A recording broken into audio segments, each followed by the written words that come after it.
In this video, we'll explore how to advocate for and create continuous improvements in a project by learning about process improvements. Continuous improvement is an ongoing effort to improve products or services. It helps ensure that a project steadily makes its way toward the best possible outcome.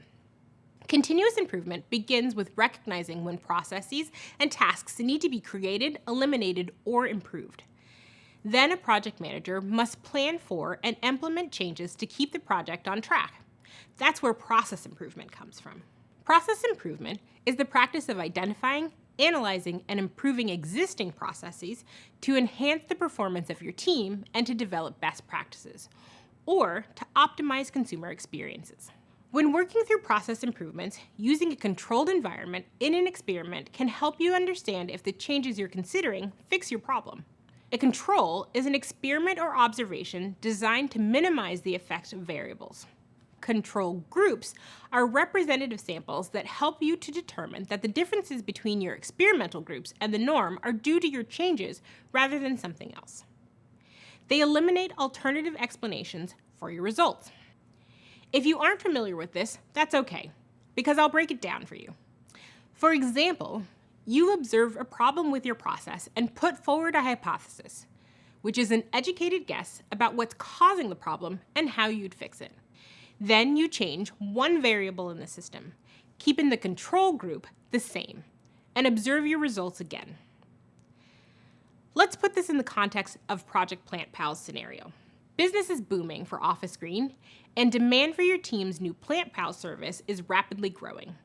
To meet the demand, suppliers have streamlined their process of packing boxes and putting all plants into a one-size-fits-all box. Let's say you're using just one box size to ship all of your plants. For smaller plants, there's more padding added to the box to fill the extra space, and the plants usually arrive intact. But larger plants have to be squeezed into the boxes and sometimes arrive damaged, according to customer surveys. To fix this problem, you hypothesize a potential solution by posing a question. Would more of the large plants arrive intact if they were shipped in bigger boxes, using the same padding we use for the small plants? Here's where your control comes in. You continue to ship half of the larger plants in the original boxes. This is your control group. And you experiment by shipping the other half in bigger boxes. Nothing else is different about the boxes except the size. The shape, thickness, box supplier, delivery addresses, absolutely everything else stays exactly the same. After the larger plants are delivered, you conduct a new survey. If more larger plants arrived intact, your hypothesis is confirmed. If the results are the same as they were before the experiment, you'll need to try something else to solve the problem of your damaged plants. Working in a controlled environment isn't the only way to ensure continuous improvements. There are various data-driven improvement frameworks like DMACI and PDCA. I'll define those and present them in the context of PlantPals in the next video.